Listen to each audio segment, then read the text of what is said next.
Pakistan's captain wants to usher in a golden era.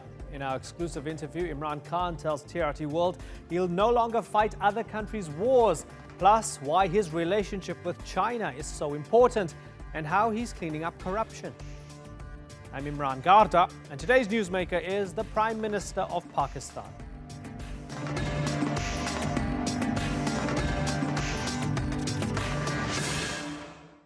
For many, Imran Khan is seen as Pakistan's savior. The charismatic cricket legend turned leader battled for more than 2 decades to govern his nation. Now that he has the top job, can he create the new Pakistan he promised? On the first day of 2019, Khan said he would fight 4 problems afflicting his country: poverty, injustice, illiteracy and corruption. Powerful words from Pakistan's most powerful figure. But is this task easier said than done? I sat down with Imran Khan during his recent visit to Turkey and asked him how he plans to solve these challenges.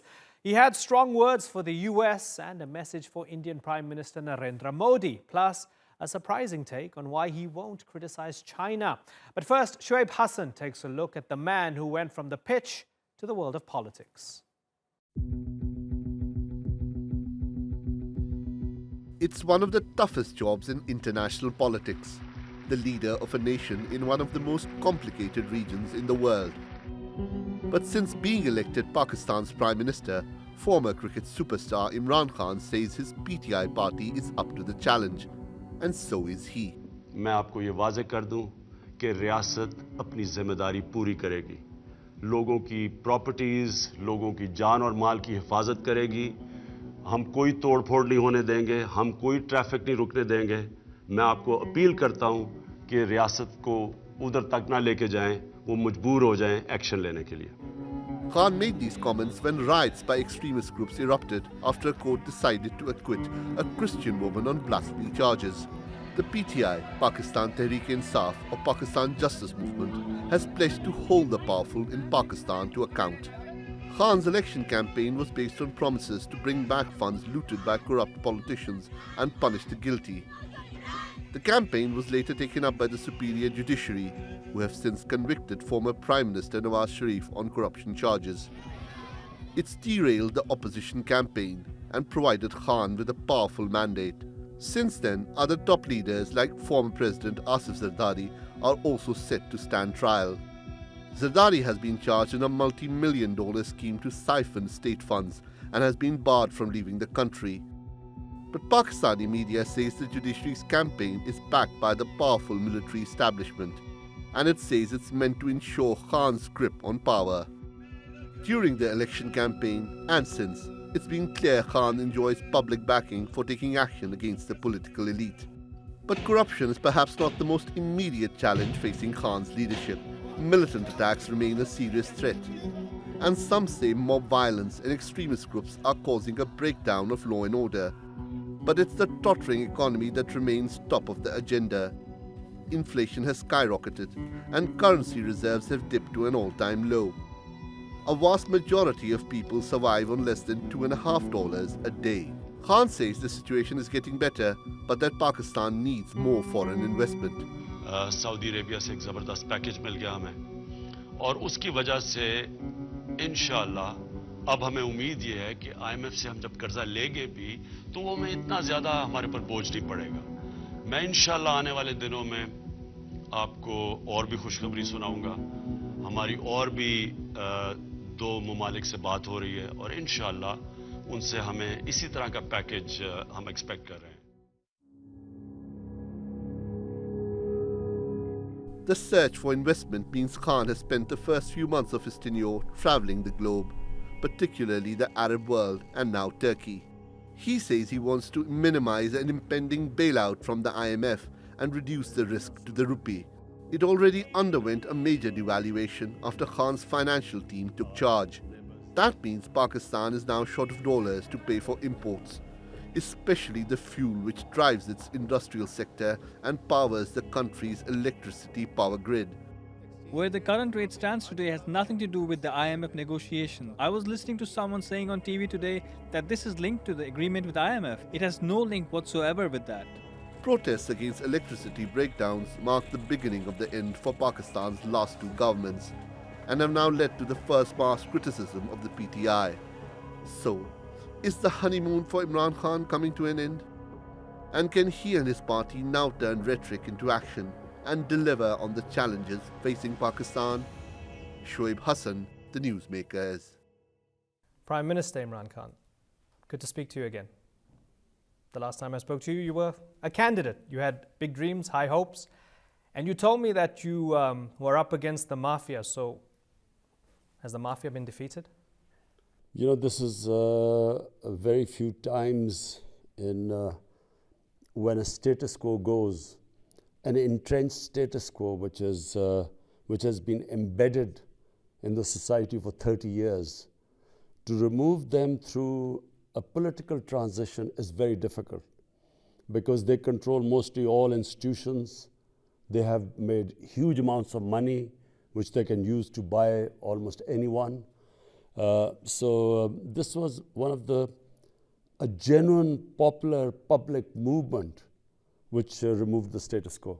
If we say that Nawaz Sharif and those around him were part of the mafia, isn't it really just a lick of paint off a whole wall of corruption? Or was that all it? Doesn't it run deeper? No. In Pakistan politics, 1985 is what is considered a watershed. In 1985, there were non-party based elections by a military dictator. He did this to depoliticize the society. But actually what happens when you don't have political parties contesting elections? You have individuals winning elections, they come into power, there is no ideology to bind them together. So how do you bind them together? You pay them. So that's where corruption started. There was always a bit of corruption in the society. But then it just went to levels where eventually it brought the country down. Because Pakistan was one of the fastest growing countries in Asia, especially in South Asia. And if you look from 1985 onwards, we just have been overtaken by India, Bangladesh, even Sri Lanka in some ways has moved ahead of Pakistan. So what stops a country achieving its potential? Corruption. Because corruption not only siphons off money which should be spent on human beings, it also destroys institutions. I cannot make money until and unless I destroy the state institutions that are going to check my corruption. Fighting corruption, fantastic idea. There are those who look at it, you've been in power for a short period of time, and those who preceded you, Nawaz Sharif, the Sharif brothers, in jail, looks like Mr. Zardari could be in jail soon. There's an interpretation that this is justice and politics of the victor. All the old guys, just like they were coming after you, now you're going after them and the courts are going after them. All the corruption cases against Nawaz Sharif and against Asif Zardari, all of them started before my party came into power. The case in which Asif Zardari is stuck, it's about fake bank accounts where money was siphoned off from government funds into fake bank accounts and then money laundered out of the country.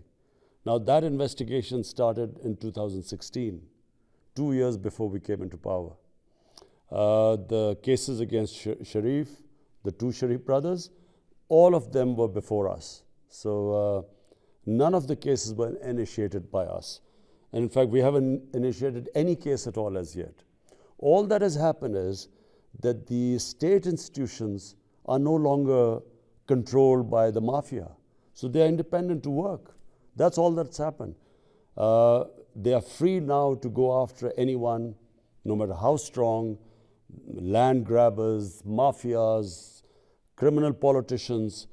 The state institutions now are free to go after them. And that's what's happened. Because there are a lot of people who say Pakistan's courts have been notoriously slow and suddenly they're working efficiently when it comes to putting the former leaders in jail.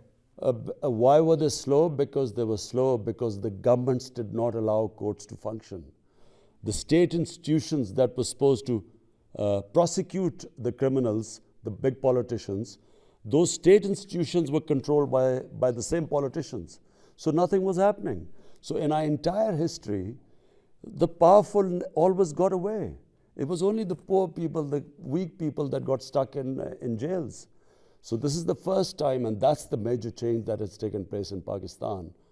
Those people who came into power, made billions, are now suddenly, they are on, the rule of law has got to them.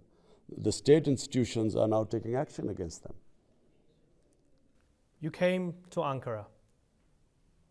Tell me why Turkey is a natural ally and why you think there's a natural friendship and relationship here.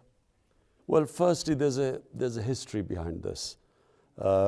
People of the Muslims of the Indian subcontinent always had this close tie with the Turks, and that started with the War of Independence, when Kemal Atatürk was fighting against foreign occupation, and when Turkey was fighting for its independence. So the Muslims of India, especially what is now Pakistan, they all supported financially, collected money, funds, sent them over to help their Turkish brothers. And since then, this bond has stayed. People in Turkey realized that what the Muslims of India did at that time. And the Muslims of India took a lot of pride in the way the Turks fought for their independence, because all the rest of the Muslim world was colonized. So Turkey remained the only independent Muslim nation. So that was the genesis of this mutual feeling of brotherhood. But also there are trading links between Turkey and Pakistan, and we want to enhance them. In fact, we have decided today that we are going to have a working group which will draw up for the next 5 years to 10 years how we are going to increase our trading, investing, and the two countries investing in each other, how we're going to help each other enhance our trade in these next 5 to 10 years. So business ties, economic ties, political ties, also a request from Turkey for Pakistan to take the Fethullah Gulen group more seriously and what they do in Pakistan. Did it take a while for Pakistan to be convinced of what was going on? Well, firstly, when the coup took place in Turkey, people of Pakistan stood with President Erdogan. And secondly, when the proceedings started in the courts, the courts took their time. And finally, the Supreme Court gave this verdict and declared them as a terrorist organization. And now those schools are going to be handed over to, I think, a Turkish charity it is. So they're taken away from them. There's a realigning, it seems, going on. And there was a fascinating relationship with the United States over the years. You were a major critic of that relationship between Pakistan and the US. You felt Pakistan gave too much and the US gave too little, or the US gave you guys too much trouble, and you bled for them, for their wars, right? Donald Trump was animated on Twitter. You replied to him on Twitter. Tell me what's going on, because he says he's looking forward to possibly meeting up with you. So is it all water under the bridge? Actually, Pakistan is to be blamed for the lopsided relationship with the US. Because, if a country wants to be used, others will use it. Pakistan, unfortunately, rather than fixing its economy and standing on its own feet, it, over the years, developed this dependency syndrome on aid, foreign aid and easy loans. But whenever you rely on other people for aid and loans, there's no free lunch. So you have to pay a price. And Pakistan paid a heavy price. In the 80s, we became a frontline state in the Afghan jihad. After we got a bit of money, but then we were left with 4 million refugees in Pakistan, drugs and Kalashnikov culture, sectarian groups, militant groups were left behind. And then 9/11 comes, and Pakistan again joins the US in its war on terror, when Pakistan had nothing to do with 9/11. So Pakistan then took money from the US and went after the same groups which had been nurtured to conduct the Afghan jihad in the 80s. So we witnessed chaos, terrorism of proportions that could have brought down a country. 80,000 Pakistanis died. We still are recovering from that awful decade where there were suicide attacks daily and every institution was threatened. So Pakistan paid a huge price. And all I'm saying is that from now onwards, Pakistan is not going to fight anyone's war. It's not going to be treated like a hired gun, paid to do someone else's job. Our foreign policy will be what is good for people of Pakistan. And we think that rather than what was the previous mantra of doing more, we were always expected to do more. Now Pakistan is going to be an ally in peace. We're going to do our best to help Afghanistan have a peaceful transition, have a political settlement. That's what Pakistan should do. But we are never going to participate in someone else's war again. The Afghans and the Americans still say the way you can help is by stopping support for the Taliban and Haqqani network in Afghanistan. That's how you can contribute to peace. Anyone who says that is just fooling the people, they're not fooling themselves, but they're fooling the public opinion. How can 3,000 or 4,000 Haqqani group be the reason why 150,000 NATO troops plus 200,000 Afghan troops could not win in Afghanistan in 16 years? How could it be possible? I mean, if there were large number of people going from Pakistan into Afghanistan to do fighting, there's so much surveillance. There are drones. You can spot them. You can actually spot one person crossing the border. So Pakistan was scapegoated. We were made scapegoats for a very, one of the most ill thought out policy in Afghanistan. I mean, it was a one-dimensional military approach to solving the Afghan issue. And everyone knew they were failing, and they compounded failure by sending in more troops, surge, everything failed. So the only thing Pakistan should do now is what I've advocated for a long time. There is no military solution in Afghanistan. Fortunately, everyone recognizes that now.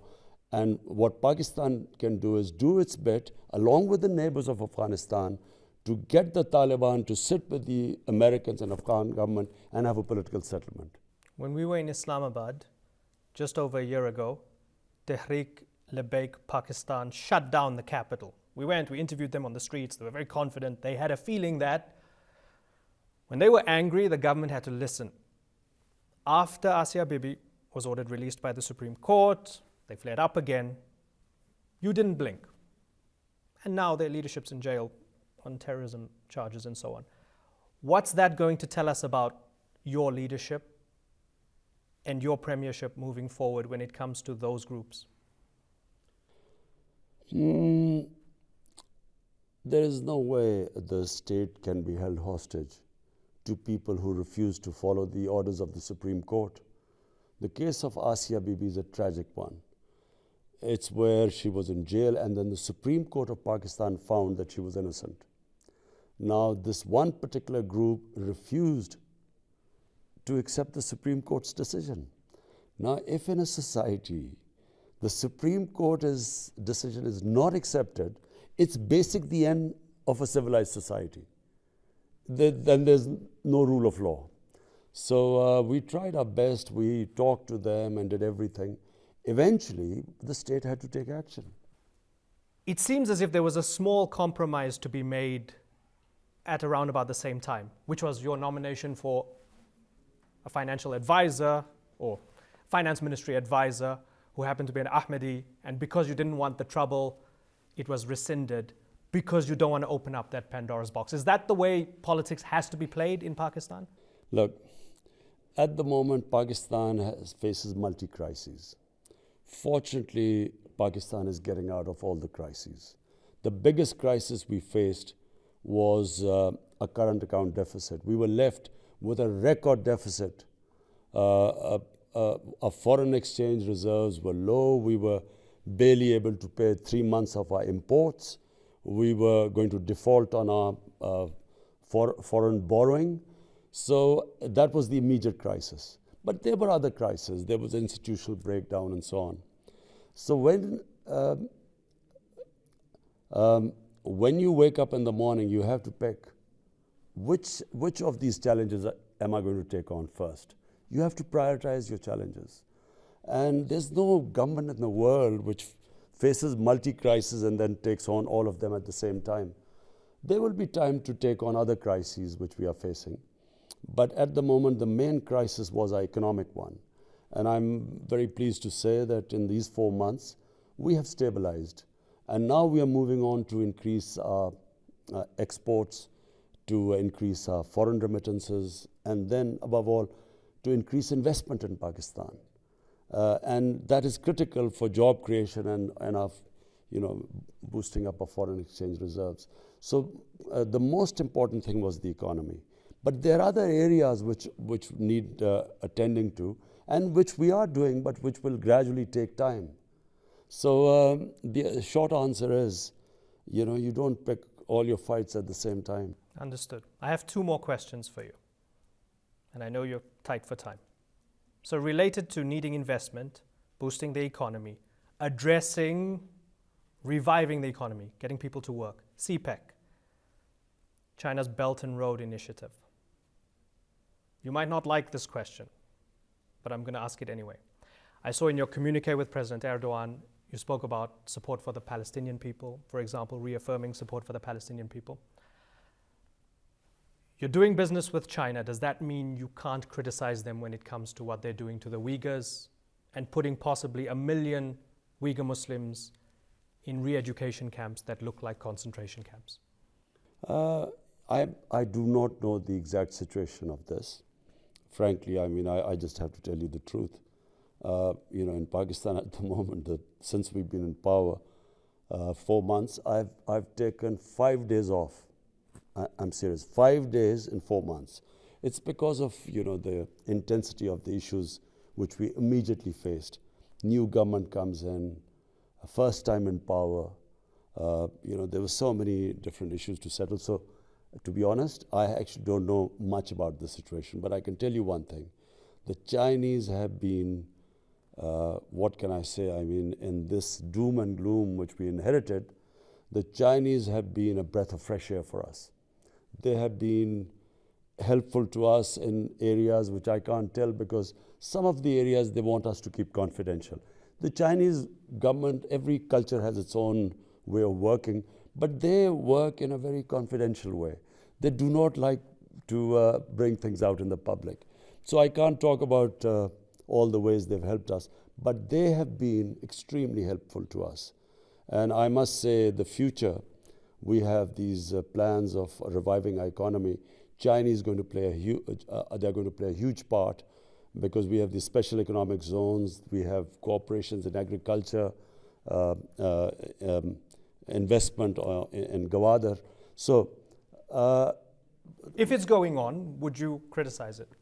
If it can be proved to you that it's going on? If it is, I would deal with it in a different way with the Chinese. I would approach them and speak to them confidentially. I would never talk about it in public, because that's how they are. Final question. Kartarpur Corridor has been opened up. Sikh pilgrims crossing that contentious border. 70 years of history for families and so on. It's seen as an olive branch from your end. Modi's government's not so keen on your intentions for it, even though some in India are seeing it as a thaw. What's your message to Prime Minister Narendra Modi of India?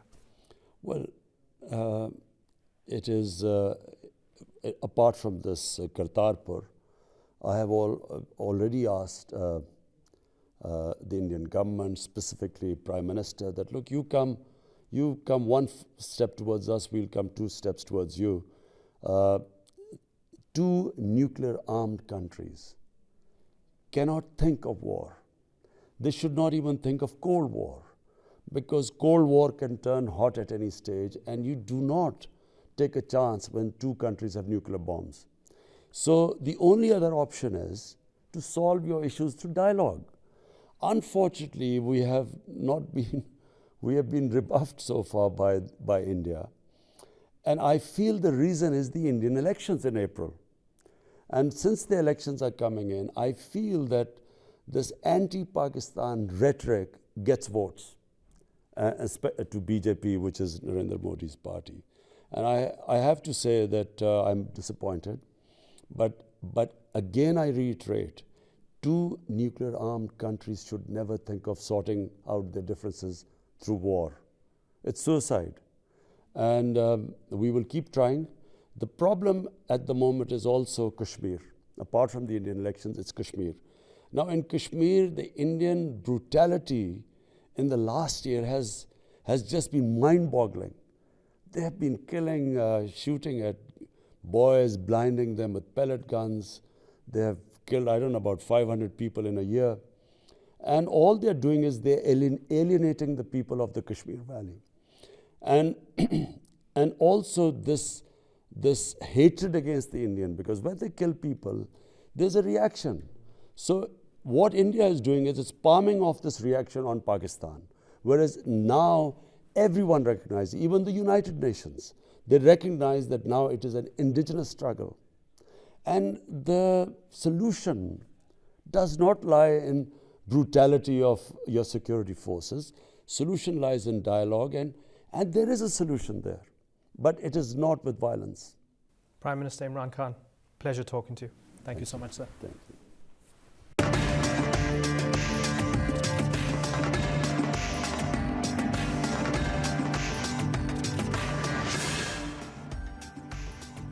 Stick around, because after the break, our panel from across the political spectrum will debate Imran Khan's vision for a new Pakistan.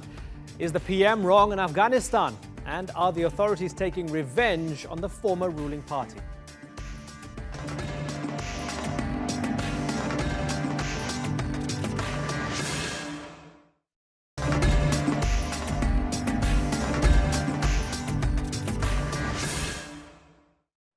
So Imran Khan has promised to usher in Pakistan's golden era. But what do his critics make of his plans to fight corruption and improve ties with India? Well, to discuss that and more, I'm joined now from Karachi by Miftah Ismail from the opposition PMLN party. He was Pakistan's finance minister in Nawaz Sharif's administration, and before that an IMF economist. In Islamabad, we have Chaudhry Fawad Hussain. He's Pakistan's Minister of Information and Broadcasting with Imran Khan's ruling PTI party. And also joining us from the capital is author and founder of the Center for Research and Security Studies, Imtiaz Gul. Gentlemen, thank you very much for joining us. You heard the interview with Imran Khan. I think it would be best if we went at this in bite-sized chunks and we took it a theme at a time. So I'm going to try and corral the conversation thematically here. Let's start with the US and Afghanistan and what Imran Khan had to say about that. Imtiaz Gul, he said Pakistan won't be a hired gun anymore. Did you hear anything from what he said about Afghanistan and the relationship with the United States that surprised you? No, I don't think it's surprising. I think Imran Khan has been very clear about this war that began in the name of war against terrorism in Afghanistan, but I think it gave birth to many other wars in the Middle East as well. So I think it is a very clear categorical statement that has come from a Pakistani leader for the first time.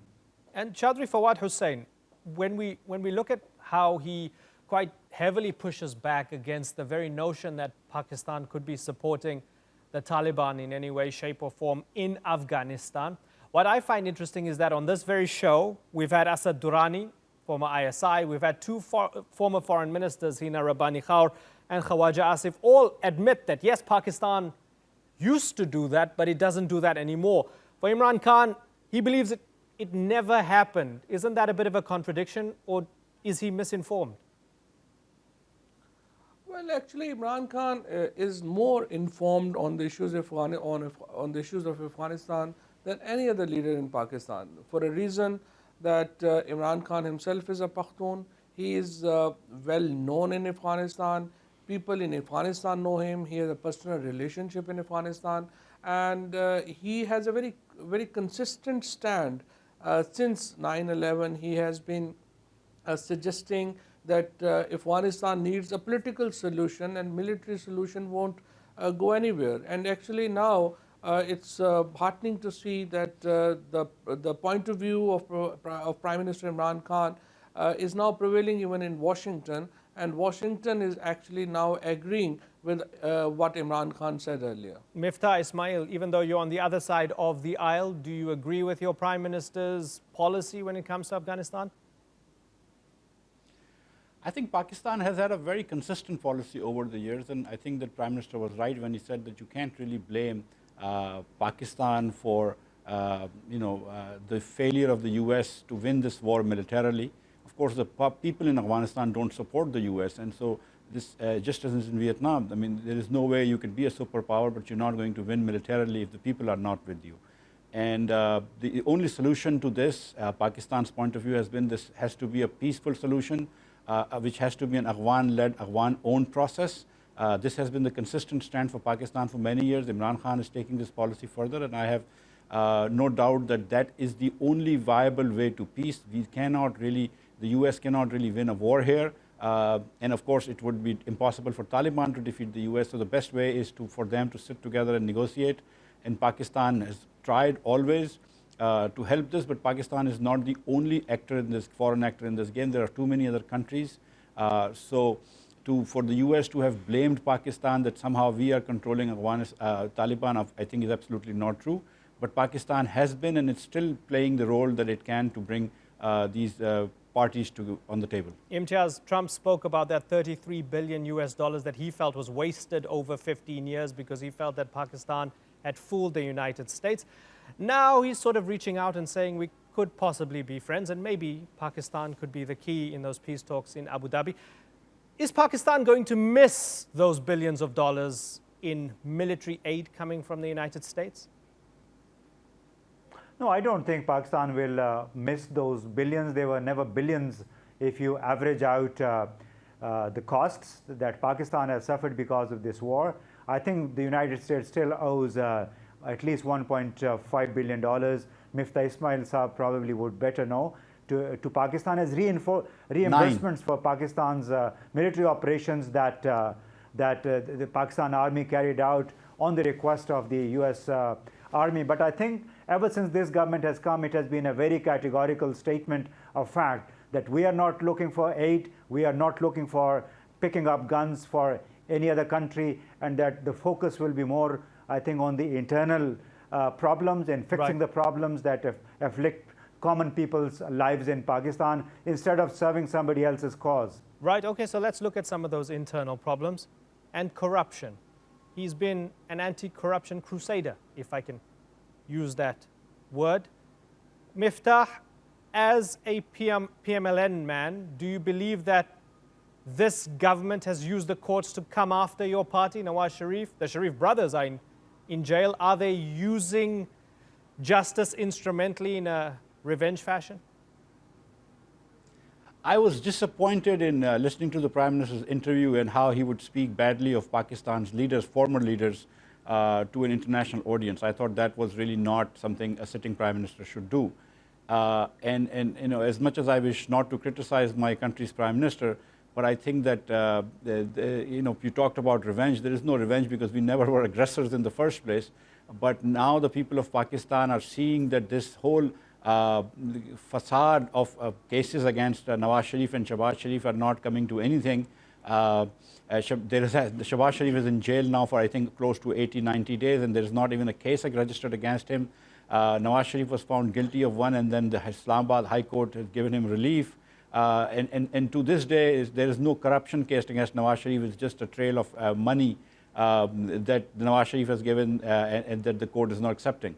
So this, and the worst thing about it is that there is corruption in Pakistan. There are corrupt politicians in Pakistan. There are corrupt people in every walk of life in Pakistan. And because you are trying to pin innocent people as corrupt, you are actually letting go of the real corrupt people. And Khan Sahab, the Prime Minister, I think, yes, I have no doubt that he's honest in his belief that there is corruption in Pakistan. But in the last 6 months, the ineptness of people, the PTI government has really pushed our economy into a recession. And you know, and all this stuff that they were talking about corruption, that there were $200 billion lying abroad, that hasn't been brought back. That was supposed to be brought back in one day. And that every day there was a 10 billion rupee or 12 billion rupee corruption. That hasn't stopped, or if it has stopped, I don't know where that money has gone. And Khan has been very tolerant of corruption within his own party. Okay. So even though there are people in his party who, okay, sorry. Right, well, let's get a response from Mr. Hussain, the PTI man. Imran Khan said, essentially, those guys were the mafia, and now he's dealing with the mafia. And we're hearing from Miftah Ismail that this is not quite the case. What's going on? Well, frankly, this is not denying the fact that in Pakistan before Imran Khan and before PTI, the corruption was rampant. And primarily, the whole political movement Imran Khan raised was on anti-corruption narrative. And we are in the power because of our very staunch, very staunch stand against corruption. So the cases referred by Miftah Ismail against their leadership was not initiated by us. Actually, all those cases were initiated when PMLN and Nawaz Sharif was in power. Likewise, the cases against Mr. Zardari was even initiated by Nawaz Sharif's government and not by us. What we have done after coming to power is we have just liberated investigation agencies, and investigation agencies are now working on those cases. And primarily, everyone knew that how Nawaz Sharif and Zardari plundered Pakistan, and now they have billions and billions of dollars properties in UK. Their kids in the age of 10, in the age of 12, in the age of 14 owned billions of dollars properties. So how come that happened? So obviously there was a rampant corruption, and Nawaz Sharif and Zardari were helm of the affairs, and they were on the helm of the whole corruption story. Okay. So it's natural Okay. that when Okay, so Imran Khan let got me the get a power, we had to deal with it. Okay, so Miftah Ismail, are you buying any of that? This was a bloated, slow system, and they've liberated it, so justice can be smooth and swift. First of all, we are absolutely, the Pakistan Muslim League is not running away from accountability, and we are more than happy to face any accountability. And please, you know, it would be, I think, unfair to keep Mr. Nawaz Sharif and Mr. Zardari paint them with the same brush. Since there is nobody from People's Party, so I'll leave Mr. Zardari out of this. And obviously, there is a different perception in Pakistan about Mr. Zardari. Nawaz Sharif is still the most popular leader in Pakistan. And in the last 6 months after PTI's misgovernance, ineptness, and negligence of the country's affairs, I think people of Pakistan have really realized that, you know, what Nawaz Sharif could do for Pakistan. What we did in the last 5 years, built more motorways than any other leader. We built power plants. We did, you know, we put 13,000 megawatts of power plants in the grid. We brought investments from around the world, including China. So Nawaz Sharif has been a credible leader, and there has not been a single. Mr. Fawad Chaudhry talks about billions and billions of dollars. I'd like to know where it is. And on behalf of Nawaz Sharif, I'm willing to make this deal with him that, okay, just give Nawaz Sharif 500 million and the rest of the money you can keep. I mean, seriously, this is ridiculous. This is beyond ridiculous. But the thing is that these guys, I mean, you know, these guys come up with these numbers out of thin air, and now that they are in the government, they can't really back any of this. And I do not know of one case where there has been a serious allegation of kickback or commission against Nawaz Sharif. Okay, I want to move on to extremism and minorities here, because that was one of the things we brought up with Imran Khan. Imtiaz Gul, let me ask you about that question. I asked him about Asia Bibi, and you know, he stared down the TLP, Tehreek Labbaik. He had that televised address. They were taken off the streets essentially, and some of their leadership is now in jail. And I asked him, if you remember, whether the small price to pay for that was rescinding that offer to the financial advisor or the finance ministry advisor, Atif Mia. What do you think? What did you think of his answer, Imtiaz Gul, that we've got bigger problems to deal with, so that was a small price to pay because Atif Mia was an Ahmadi and that might cause more trouble? Well, I think common sense and wisdom advises you to move on if there are problems. So you can set it aside and move on to deal with bigger problems. I think this was a very small price, and I think the dividend for that probably would be much bigger in the months and years to come. For the first time, a radical group which had taken the entire capital hostage a year ago was dealt with within 3 days, and I think most of Pakistanis were very happy to see that the entire protest being wrapped up, and now some of the leaders being in jail. We should not be idealistic when we demand an end to the so-called socio-political support to the extremist elements or to hardline parties. You know, these are very much part of the society, so we shall have to find smarter ways to deal with them in order to prevent further chaos and instability in this country. So, Chaudhry Fawad Hussain, I remember seeing a press conference where you were convinced that Atif Mian was there to stay, but then, you know, quietly he resigned and his job offer was rescinded. Do you accept now that this is politics and, okay, the guy has to resign so you don't have more trouble on the streets? You give the extremists a little bit in order to win the big game. Is that what you guys are doing? Well, primarily the problem of extremism is not limited to Pakistan. It's a universal problem. Turkey itself is facing that. India has its own problem, and everywhere we see this problem of extremism, and the whole world needs to unite against that. So Pakistan has its own problem actually. That has obviously international links also, and we are, as you can call it, we are victim of the cruelty of geography basically, and it has a long history to it. We are trying to actually, what we have did in these 6 days, in these 6 months, no other government has actually done that. We are slowly moving towards the elimination of extremism. We are slowly moving towards bringing all the rationalism back. We had a few successes. So I would say, well, letting it go right at that time was a good strategy. But I hope and that in substantial terms, in near future, you will see more concrete steps for the elimination of extremism. I wonder if Atif Mian is still a bit of an advisor, maybe just off the books, but that's for another discussion. I want to talk about Imran Khan's tour. One of the reasons why he was here in Turkey, one of the reasons why he was in the UAE, in Saudi Arabia, and so forth. Miftah Ismail, there are those saying that despite the fact that Khan's looking for investment from all these countries, Pakistan might still need an IMF bailout. The Sindh chief minister said he's going around the world begging for aid. Miftah, is that what he's doing? No, I wouldn't put it that way. I mean, I want to first say that, you know, we were talking about extremism, and during our FATF meetings, the government of Turkey under President Erdogan has really been a rock and has supported Pakistan, and I wanted to thank the people in government of Turkey, especially congratulate them, you know, for the leadership and how they've really stood by Pakistan all the time in international forums, especially during, you know, the Financial Action Task Force meetings. So I wanted to thank that, and the, you know, given the great historical relations that we have with Turkey, I think it's only right that Pakistani prime ministers, whether it's Nawaz Sharif or Imran Khan or anybody, come and visit with Turkish leadership and discuss ways to enhance our economic relations. And if the Prime Minister of Pakistan goes to Abu Dhabi or to Ankara to discuss financial you know, assistance even, or to discuss ways to improve trade relations or investment relations between the two countries, I think it's only natural. There's nothing wrong with that. And do you believe that it's actually going to make a difference and prevent the IMF bailout? You, as a former very senior, you're still a very senior economist, but somebody who was at the table as you were making the plans for the country's economy, would it be enough to avert that IMF bailout? You cannot really have a very large fiscal deficit, and this year the deficit is going to be even larger than last year.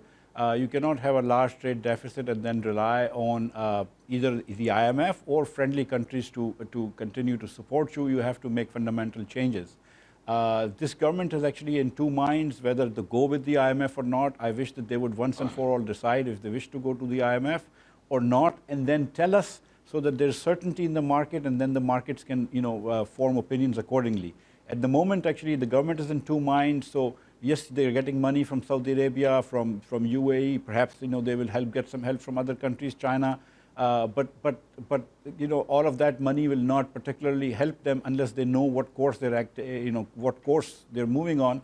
And that, unfortunately, that economic certainty, that decisiveness has not been coming forward from the Ministry of Finance. Imtiaz Gul, what did it tell you when I asked the Prime Minister about all those billions of dollars of Chinese investment and whether he would criticize the Chinese over their human rights? What did you make of that? Well, I think being the Prime Minister of Pakistan, a country which foreign investors were shunning and most of the Western countries never stepped in, and China has turned out as the bailout for this country. So I don't think that there is much to criticize as far as Chinese involvement here is concerned. Yes, there were, I think, some deals, some missteps when the Pakistani government was signing MOUs and contracts with the Chinese government. This is not the fault of the Chinese, but of the Pakistani leaders, those who signed these deals. And I think this is what Imran Khan was criticizing. And I think Chinese have taken note of that. And we are hoping that future ventures will be more equal-handed, more balanced, which would probably ensure a win-win situation for both countries, particularly for Pakistan, where unemployment is very high, productivity is very low. Our production capacity hasn't increased in the last 2 decades. So I think as a whole, it's more win-win for Pakistan than for China. And Pakistani leaders, most of Pakistanis, I think, are thankful to China for that. So, Chaudhry Fawad Hussain, let me put it to you this way. The Prime Minister saying that Pakistan would no longer be a gun for hire for the United States, won't fight the US's wars, won't be a lackey for the United States. But if we look at the Chinese investment in the country, which is undoubtedly, according to a lot of good estimates from a lot of people more lettered than myself, is good for the country's economy, right? But if the Prime Minister cannot bring himself to say that the Chinese putting a million Uyghur Muslims in concentration camps is wrong, aren't you just trading the United States for the Chinese now? Well, not really. And most of the propaganda against China, we reject that. We have a very close relationship with China. It's a historical relationship. Okay, we have. We know that this is not propaganda. These are verifiable facts. The Chinese, in their state media, have defended what they've been doing. So it's not propaganda. It's being done. No, right? Frankly, the view, internal matter. There are different views. There are different views, and this is something we actually know that, and we actually know that what's going on China, and there's a well orchestrated campaign that is now going on against the CPAC in China. But obviously we totally reject that. We believe this relationship of China and Pakistan is very important for our economy. Also, this is not this shouldn't be a threat to any other country. We have actually welcomed all other countries to come and invest in Pakistan. It includes USA. The Exxon is coming to Pakistan with $27 billion investment. Likewise, the Pepsi and Coke, that's American companies, and actually the Turkish Coke is leading that consortium, and they have now invested in Pakistan heavily. So the CPAC is essentially an economic agenda, and we are committed to that. And likewise, I don't think so that any other country should feel threatened about that. So I think the relationship with China is important, and we don't see any problem with that. Miftah Ismail, is this the Prime Minister to finally make peace with India?